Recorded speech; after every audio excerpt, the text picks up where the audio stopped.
Dear students, आप लोगों को हमने प्लांट्स का रिप्रोडक्शन और एम्ब्रायोनिक डेवलपमेंट की ब्रीफ स्टडी कराई है। अब इससे संबंधित 20 क्वेश्चंस 20 प्रश्न आप लोगों के लिए लेके आए हैं, जो आप लोगों के लिए, जो बच्चे या जो स्टूडेंट्स हमारे कॉम्पिटिटिव स्टडी कर रहे हैं, प्रतियोगी परीक्षाओं की तैयारी कर रहे हैं, जैसे नीट की तैयारी कर रहे हैं या एमएससी के एंट्रेंस की तैयारी कर रहे हैं, एमएससी जिनको बॉटनी से करना है उसकी तैयारी कर रहे हैं, या टीजीटी या पीजीटी की तैयारी कर रहे हैं, तो उनके लिए ये जो टेस्ट सीरीज़ है, ये हम जो रोज़ 20 क्वेश्चंस आपके लिए लेके आए हैं और रोज़ आपको 20 क्वेश्चंस मिलेंगे इससे संबंधित। आज पहले 20 क्वेश्चंस आपके लिए हैं, वो अब आप देखिएगा। पहला प्रश्न, पहला क्वेश्चन आपके सामने है।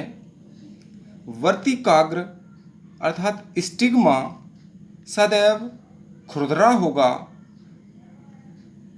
रफ होगा और चिपचिपा होता है, तो ये किन पौधों में या किन पुष्पों में होता है? कीट परागित पुष्पों में, जल परागित पुष्पों में, वायु परागित पुष्पों में, या इन सभी में? समझ लीजिए आप इसको। देखिए, जो कीट परागित पुष्प हैं इनको हम एंटोमोफिलस कहते हैं। एंटोमोफिलस जिन पुष्पों में पॉलिनेशन या परागण कीटों द्वारा होता है वो सारे फ्लावर्स एंटोमोफिलस कहलाते हैं। और एंटोमोफिलस जो पुष्प होंगे उनके वर्तिकाग्र यानी कि स्टिग्मा पर नेक्टर पाया जाता है। नेक्टर को हिंदी में मकरंद कहते हैं। ये मीठा और चिपचिपा होता है, शहद की तरह। इस पर आकर्षित होकर ये कीट पतंगे इनकी ओर आते हैं और मकरंद चूसने के लिए आते हैं, और पराग कण, एक पुष्प के पराग कण फिर इनकी टांगों पर चिपक जाते हैं, फिर ये दूसरे पुष्प पर बैठते हैं। इस प्रकार जो क्रॉस पॉलिनेशन करने में ये कीट पतंगे मदद करते हैं। तो इस विधि को कीटों में परागण करने वाली जो विधि है, कीटों द्वारा जिनमें परागण होता है, ऐसे पुष्पों को हम एंटोमोफिलस कहते हैं। और जल में जिन पौधों में परागण होता है उन पौधों को हम हाइड्रोफिलस कहते हैं। और जिनमें वायु द्वारा परागण होता है इसको हम एनीमोफिलस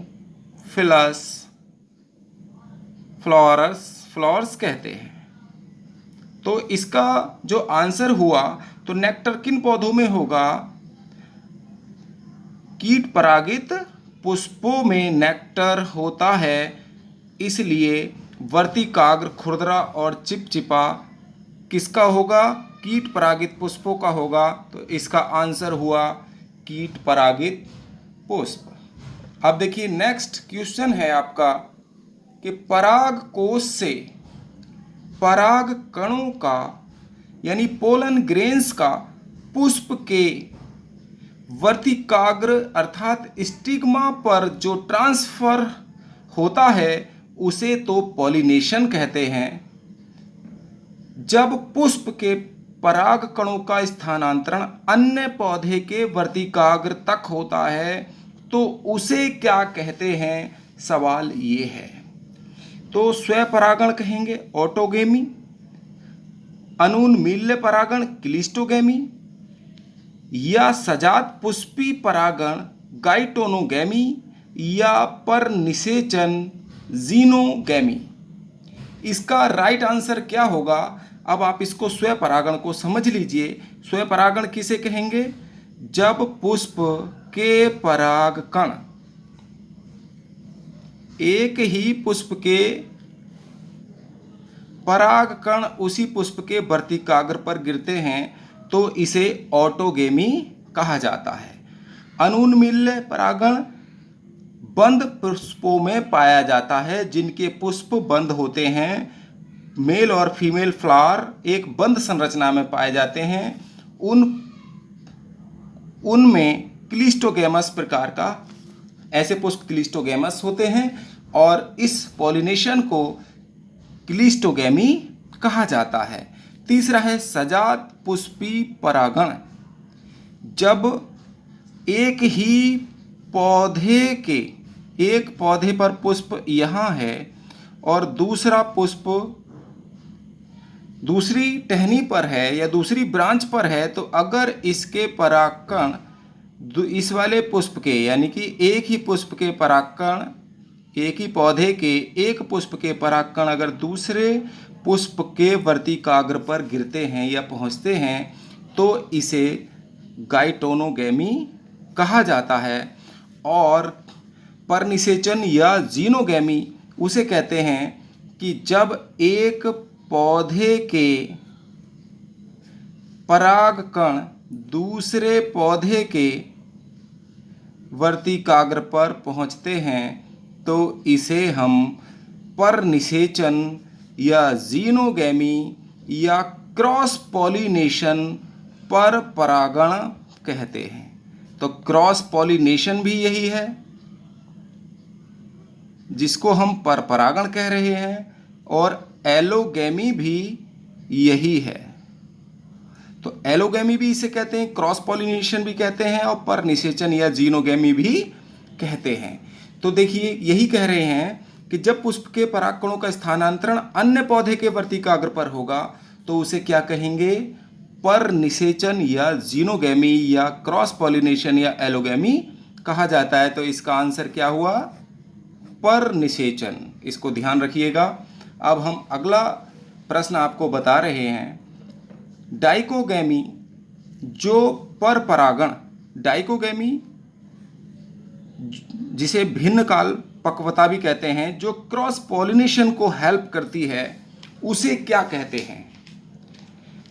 तो डाइकोगेमी जब परागकोश और वर्तिकाग्र भिन्न स्तरों पर होते हैं। बी है परागकोश और वर्तिकाग्र की संरचना अवरोध का कार्य करती है। परागकण अपने ही वर्तिकाग्र पर अंकुरित नहीं हो पाते या पुंकेसर और वर्तिकाग्र भिन्न समयों पर पकते हैं। तो समझ लीजिएगा इस बात को, डाइकोगेमी को जब डाइकोगेमी का मतलब होता है कि जब मेल स्ट्रक्चर एंथर यानी कि परागकोश और वर्तिकाग्र, फीमेल पार्ट वर्तिकाग्र, ये वर्तिकाग्र है स्टिग्मा और ये परागकोश, जब अलग अलग समय पर मैच्योर होते हैं, अलग अलग समय पर पकते हैं, तो ऐसी स्थिति डाइकोगेमी कहलाती है। अब डाइकोगेमी में देखिए, जब परागकोश और डाइकोगेमी में भी अगर परागकोश का मैच्यूरेशन यानी कि परिपक्वता पहले होती है तो इसे प्रोटेंड्री कहा जाता है। ऐसी स्थिति को क्या कहते हैं? प्रोटेंड्री। और अगर वर्तिकाग्र पहले मैच्योर होता है यानी फीमेल पार्ट, तो इस स्थिति को प्रोटोगाइनी कहते हैं। इस बात को ध्यान रखिएगा। अब देखिए, प्रोटेंड्री जो है वो कौन कौन से पौधों में देखने को मिलती है? प्रोटेंड्री एक पौधा है इम्पेटियंस नाम के पौधे में ये प्रोटेंड्री देखने को मिलेगी। और दूसरा पौधा है सक्सीफ्रागा। इस पौधे में भी प्रोटेंड्री देखने को मिलती है। और जो प्रोटोगाइनी है ये क्रूसीफेरी फैमिली में देखने को मिलेगी हमें।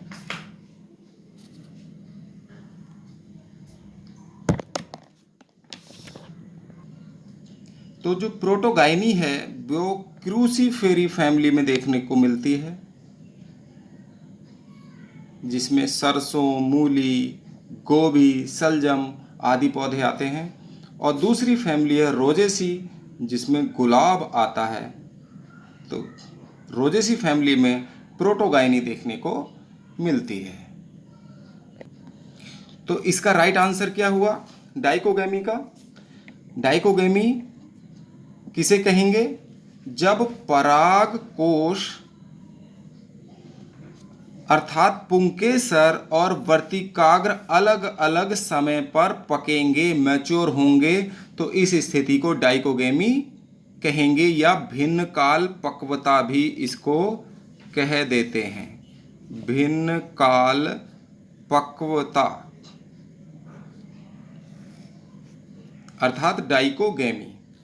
और डाइकोगैमी DICHOGAMY, डाइकोगैमी।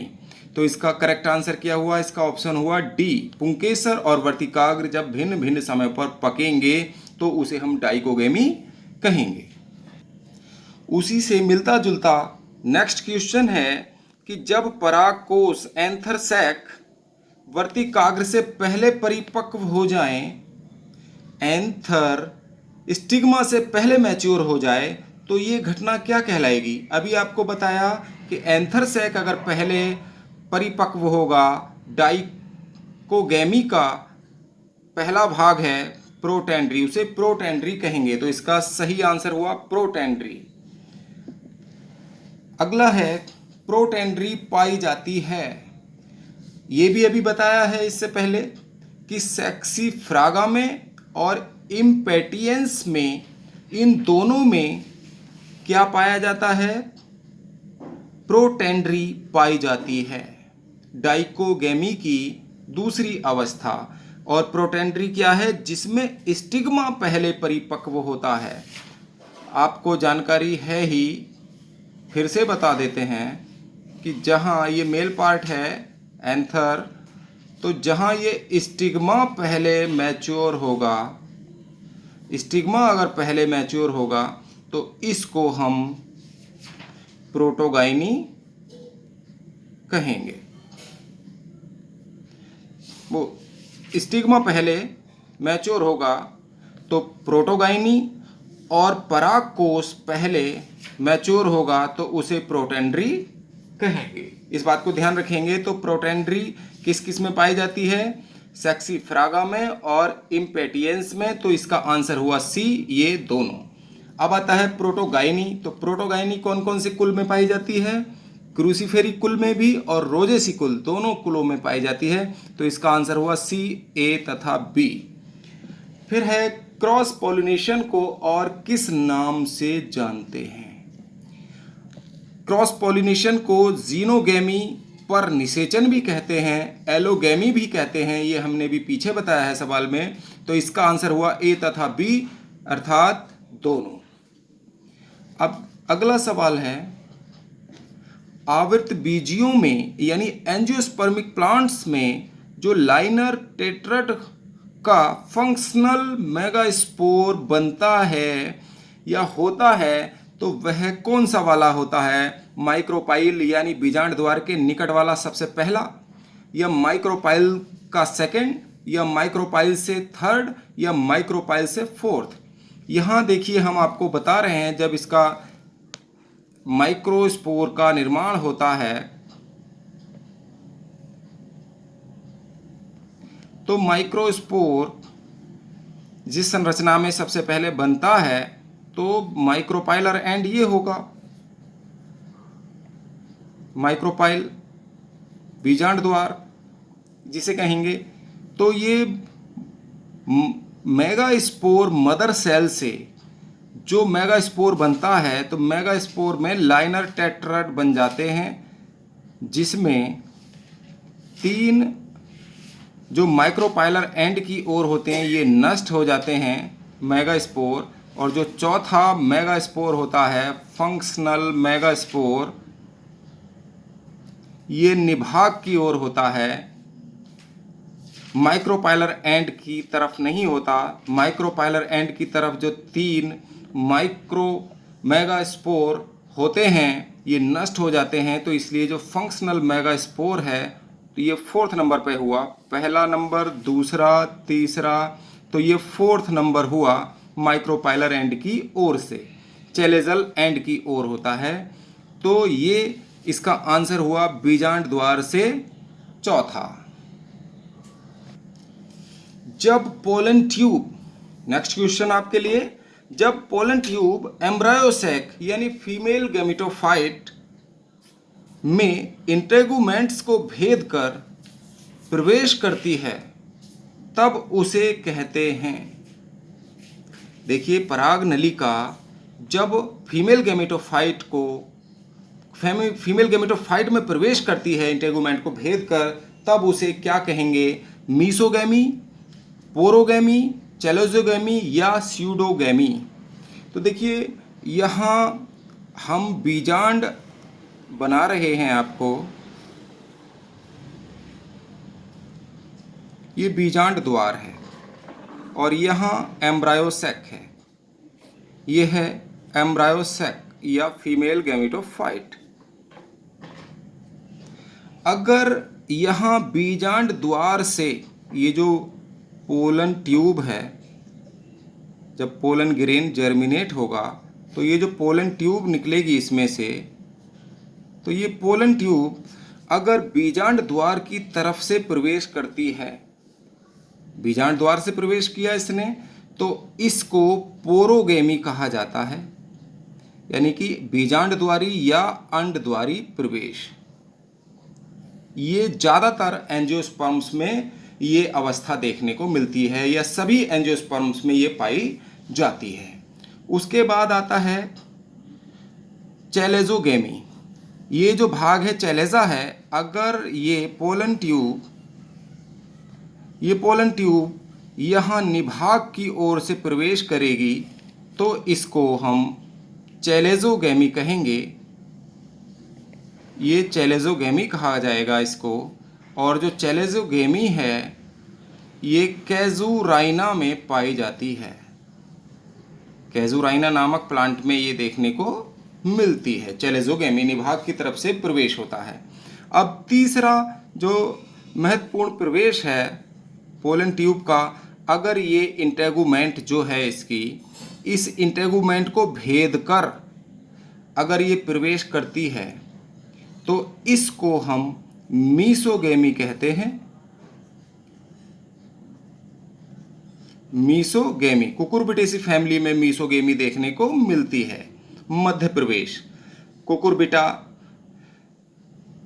खरबूज, तरबूज, खीरा, ककड़ी, तोरई, इस तरीके के जितने फ्रूट हैं तो उन सब में मीसोगैमी देखने को मिलती है।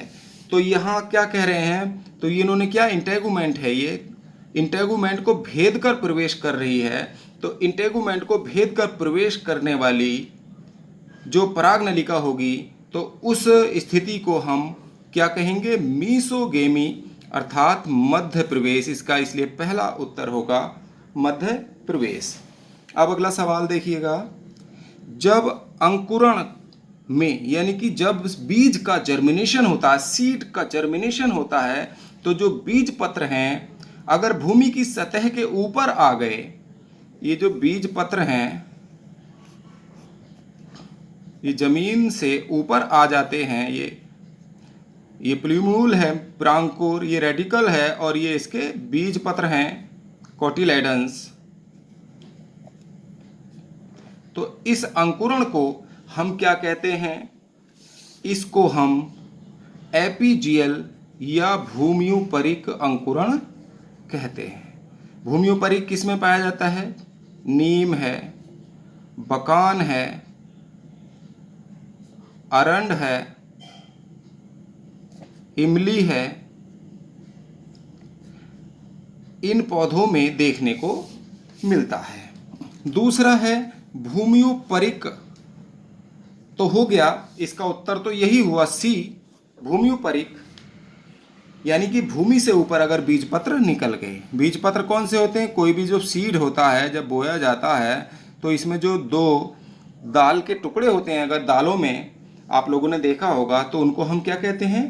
जो दो दालें निकलती हैं उनको हम बीजपत्र या कोटिलेडन्स कहते हैं। जब भी जमते हैं तो ये कोटिलेडन्स जो है भूमि की सतह से ऊपर आ जाते हैं, इसको भूम्युपरिक कहते हैं। तो आंसर तो ये हुआ।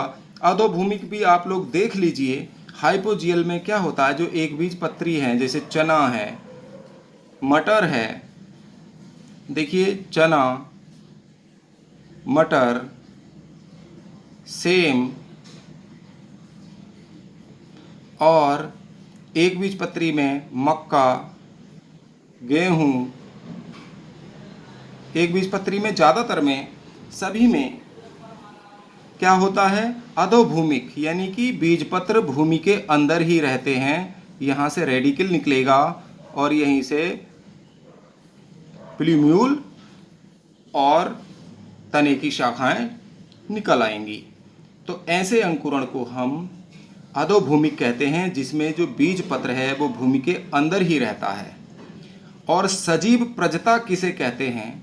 सजीव प्रजता को समझ लीजिए, जब पेड़ पर ही अगर कोई फ्रूट है और डेवलप हो रहा है ये फ्रूट, और इसी में से अंकुरण हो जाता है। फ्रूट जो है, जो फ्रूट किसी पौधे पर लगा फल, और फल पेड़ के ऊपर ही जर्मिनेट हो जाता है और फिर उस शाखा से अलग होकर नीचे गिर जाता है और अंकुरित होकर नए पौधे को जन्म देता है। तो इस प्रकार के जर्मिनेशन को हम विविपैरी या सजीव प्रजता कहते हैं। और ये सजीव प्रजता हमें देखने को मिलती है मैंग्रोव वनस्पति में। जो दलदली पौधे होते हैं, मैंग्रोव प्लांट्स होते हैं, दलदल में पाए जाते हैं, जैसे राइजोफोरा है। तो इनमें राइजोफोरा नामक पौधे में ये सजीव प्रजता हमें देखने को मिलती है। जब पेड़ पर ही फल के अंदर जो बीज होते हैं वहीं पर अंकुरित हो जाते हैं फल के अंदर ही, तो ऐसे अंकुरण को हम सजीव प्रजता या विविपैरी कहते हैं। और ये मैंग्रोव वनस्पति में या मैंग्रोव वेजिटेशन में जो दलदली क्षेत्र पर, या हेलोफाइट्स भी कहते हैं इन्हें, हेलोफाइट प्लांट्स भी कह देते हैं, ये लवणोद्भिद पौधे होते हैं नमकीन क्षेत्र में और दलदली क्षेत्र में ये उगते हैं, गिरो करते हैं, इसीलिए इनको हम मैंग्रोव प्लांट्स कहते हैं। और इनमें एक विशेषता होती है, दलदली भूमि में ऑक्सीजन की कमी होती है, इसीलिए ऐसे पौधे ऑक्सीजन की कमी पूरा करने के लिए, ये प्लांट है, और कमी पूरा करने के लिए श्वसन मूल निकाल लेते हैं, श्वसन मूल निकालते हैं। तो राइजोफोरा में है तो श्वसन मूल पाए जाते हैं, जिनको हम न्यूमेटोफोर्स कहते हैं। न्यूमेटोफोर्स कहते हैं श्वसन मूल, न्यूमेटोफोर्स, श्वसन मूल इनको कहा जाता है। और ये श्वसन मूल कौन से पौधों में पाए जाते हैं? ध्यान रखना, मैंग्रोव वनस्पतियों में या राइजोफोरा प्लांट में। राइजोफोरा प्लांट भी मैंग्रोव वनस्पति का एक पौधा है। और न्यूमेटोफोर यानी श्वसन मूल ऑक्सीजन की कमी पूरा करने के लिए जड़ें भूमि से बाहर निकल आती हैं, इनको हम श्वसन मूल या न्यूमेटोफोर कहते हैं। तो अब अगला देखिए सवाल इसी प्रकार का है कि सजीव प्रजता यानी विविपैरी पाई जाती है मरुस्थलीय पौधों में यानी जीरोफिटिक प्लांट्स में, हाइड्रोफाइट्स में जलीय पौधों में, मैंग्रोव पौधों में यानी मैंग्रोव वनस्पतियों में, ये सब। अभी इसका आंसर आपको पहले से ही पता है, इसका उत्तर होगा सी।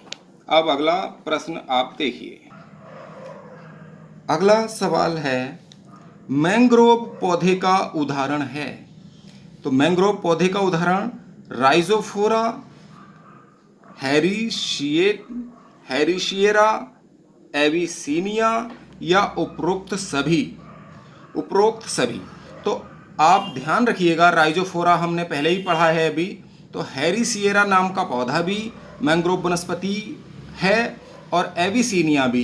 तो इसलिए इसका ये तीनों पौधे जो हैं मैंग्रोव वनस्पति का उदाहरण है। तो इसका उत्तर हो जाएगा आंसर डी, इसको ध्यान रखना।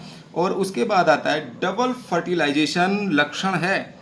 किन का लक्षण है? ब्रायोफाइट्स का, टेरिडोफाइट्स का, जिम्नोस्पर्म्स का या एंजियोस्पर्म्स का। देखिए, ब्रायोफाइट्स वो पौधे होते हैं जिनमें वास्तविक जड़, तना और पत्तियां नहीं होते। ऐसे पौधों को हम लिवरवर्ट्स कह देते हैं, इन्हें लिवरवर्ट्स भी कहा जाता है। और इन पौधों में जाइलम फिलोएम नहीं होते, बीज भी नहीं पाए जाते। इसके अलावा टेरिडोफाइट्स में जाइलम फिलोएम तो पाए जाते हैं, लेकिन इन पौधों में बीज नहीं पाए जाते। और ऐसे पौधे जिम्नोस्पर्म, जिनको अनावृत बीजी कहते हैं, इनके बीजों के ऊपर आवरण नहीं पाए जाते या ये नग्न बीजी भी कहे जाते हैं। तो ये जिम्नोस्पर्म में भी द्विनिषेचन नहीं पाया जाता, ब्रायोफाइट्स में भी नहीं पाया जाता, टेरिडोफाइट्स में भी नहीं पाया जाता। एंजियोस्पर्म, जिन्हें आवृत बीजी या फ्लावरिंग प्लांट्स कहते हैं, इनमें द्विनिषेचन या डबल फर्टिलाइजेशन पाया जाता है। तो इसका आंसर हुआ एंजियोस्पर्म। द्विनिषेचन की खोज किसने की? Question number 14, Strasburger, Robert Koch, Nawaschin या ड्राउशट। तो इसका उत्तर हो जाएगा नवासिन। अगला है परिभ्रूणपोष है। परिभ्रूणपोष क्या है? आप लोगों को पहले भी बीजांड में बताया था, जब बीजांड की संरचना आपको बनाई। देखिए, बीजांड की संरचना बहुत बार बन चुकी है। ये माइक्रोपाइलर एंड हो गया और इधर निभाग हो गया, और ये पूरा क्या है? बीजांड का है, न्यूसेलस। इसको हम न्यूसेलस कहते हैं। और न्यूसेलस जब इसका डेवलपमेंट हो रहा होता है, बीज में डेवलपमेंट हो रहा होता है इस पूरे ओव्यूल का, तो न्यूसेलस एक पेपरी मेम्ब्रेन में बदल जाता है। आप लोगों को इससे पूर्व में भी मैं इसको डिटेल में बता चुका हूँ। पेपरी मेम्ब्रेन में बदल जाता है और उस पेपरी मेम्ब्रेन को हम पेरिस्पर्म या परिभ्रूणपोष कहते हैं। तो इसलिए इसका उत्तर क्या हो जाएगा? परिभ्रूणपोष क्या है? रिमेन गाइनोसियम या आर्किगोनियम? शेष स्त्रीधानी? बिल्कुल नहीं। अध्यावरण? अध्यावरण का डेवलपमेंट नहीं हुआ है, अध्यावरण से नहीं बना है, अध्यावरण से फलभत्ती बनती है। भ्रूणपोष? भ्रूणपोष भी नहीं है। इसका उत्तर बचा हुआ बीजांड काय है। देखिए, बीजांड काय ही पेपरी मेम्ब्रेन पतली झिल्ली के रूप में बचता है, जिसे पेरिस्पर्म कहते हैं। तो इसका उत्तर हुआ डी। अब देखिए 16वां सवाल है, एक द्विलिंगी पुष्प जो अपने जीवन काल में कभी नहीं खुलता, उस पुष्प को कहते हैं। देखिए, समकाल पक्वता ऐसा पुष्प होता है जिसमें मेल और फीमेल पार्ट एक साथ परिपक्व होते हैं। हेट्रोगेमस में ये होता है कि ये वाला पार्ट और ये पार्ट अलग अलग समय पर मैच्योर होंगे। भिन्न काल पक्वता भी यही है। अनूनमिल्य परागी पौधे वो होते हैं जिनके मेल और फीमेल फ्लावर किसी संरचना में बंद रहते हैं, तो इसलिए इनमें स्वपरागण ही होता है और ये जीवन काल में कभी नहीं खुलते। तो ऐसे पुष्प क्लिस्टोगैमस या अनूनमिल्य परागी कहलाते हैं। इसलिए इसका आंसर हुआ 4th। पर निषेचन एलोगैमी को के लिए सर्वाधिक उपयुक्त शब्द है। डाइकोगैमी, अनूनमिल्य परागण, समकाल पक्वता या डाइक्लाइनी एक लिंगता। समझ लीजिए, डाइकोगैमी जहां भिन्न अलग अलग समय पर मेल और फीमेल स्ट्रक्चर मैच्योर होती हैं। क्लिस्टोगैमी एक ही मेल और फीमेल एक ही संरचना के अंदर बंद रहेंगी संरचनाएं, तो इसलिए इनमें तो स्वपरागण ही होगा। यहाँ तो क्रॉस पॉलिनेशन या परनिषेचन हो सकता है, लेकिन समकाल पक्वता जहाँ मेल और फीमेल पार्ट एक साथ मैच्योर होंगे तो यहाँ भी स्वपरागण होगा। लेकिन एक लिंगता जहाँ मेल फ्लावर अलग होगा, जहाँ मेल फ्लावर अलग और फीमेल फ्लावर अलग होगा, तो यहाँ पर केवल और केवल कौन सी स्थिति पाई जाएगी? एलोगैमी के अलावा कोई भी विधि अपनाई ही नहीं जा सकती। इसमें भी हो सकता है कि एक बार को परागण हो जाए, इसमें तो स्वपरागण इनमें तो निश्चित रूप से होता ही है, तो डाइकोगेमी और एकलिंगता बचती है। तो इसमें भी अलग अलग समय पे मैच्योर जरूर होते हैं डाइकोगेमी में ये मेल और फीमेल पार्ट, लेकिन इनमें भी चांस बन सकते हैं निषेचन के या पॉलिनेशन के, लेकिन एक लिंगी पुष्पों में तो कोई मतलब ही नहीं होता, क्योंकि एक लिंगी पुष्प में एक पुष्प में तो मेल पार्ट होता है और दूसरे पुष्प में फीमेल पार्ट होता है। इसलिए इस वाले इन स्थितियों में एक लिंगी जो पुष्प होंगे, नर पुष्प अलग और मादा अलग, इनमें कोई चांस नहीं हो सकता। तो इसलिए क्रॉस पॉलिनेशन या एलोगेमी या जीनोगेमी के लिए सर्वाधिक उपयुक्त है एक लिंगता। अब आता है नेक्स्ट क्वेश्चन, परागकोश की सबसे भीतरी परत टेपिटम होती है, उसका क्या कार्य है? स्फुटन, फटने में सहायता करना, संरक्षण प्रोटेक्शन देना, यांत्रिक सहायता करना या न्यूट्रिशन। जब हमने परागकोश की आपको संरचना बताई थी, ध्यान होगा, फिर से बना रहे हैं, ये युवा परागकोश है यहाँ, और तो सबसे बाहर वाली जो लेयर है एपिडर्मिस, इसके बाद ये एंडोथीसियम, और एंडोथीसियम के बाद तीसरी जो परत थी इसको हमने टेपिटम बताया आपको, ये टेपिटम होती है। और इस पूरे चैम्बर को टेपिटम घेरे हुए एक चैम्बर बनाती है। इसके अंदर पोलन ग्रेन्स होते हैं या माइक्रोस्पोर। इन माइक्रोस्पोर को पोषण देने का काम ये परत करती है, जिसको हम टेपिटम कहते हैं। तो इसलिए इसका आंसर हुआ न्यूट्रिशन अर्थात पोषण देना। अगला है परागोद्भव है, इसको याद कर लेना। परागकोश का विकास परागोद्भव नहीं है, वर्तिकाग्रग्राही नहीं है। प्राइमरी मात्र कोशा जो प्राथमिक मदर सेल है, प्राइमरी मदर सेल, उसमें म्यूटिक डिवीजन होगा। तो म्यूटिक डिवीजन होगा तो उसको माइक्रोस्पोरोजेनेसिस कहेंगे, तो ये भी नहीं है। तो पुष्प कलियों के जो खुलने का समय है उसको हम परागोद्भव या एंथेसिस कहते हैं। तो इसका आंसर हो जाएगा डी। और पराग नलिका जो पोलन ट्यूब की खोज किस इटालियन गणितज्ञ ने की थी? कौन सा मैथमेटिशियन था जिसने पोलन ट्यूब की खोज की? तो उसका नाम है जीबी अमीकी। इसका ध्यान रखना, ये इटली के निवासी थे और इन्होंने पोलन ट्यूब की खोज की। आपका बहुत बहुत धन्यवाद।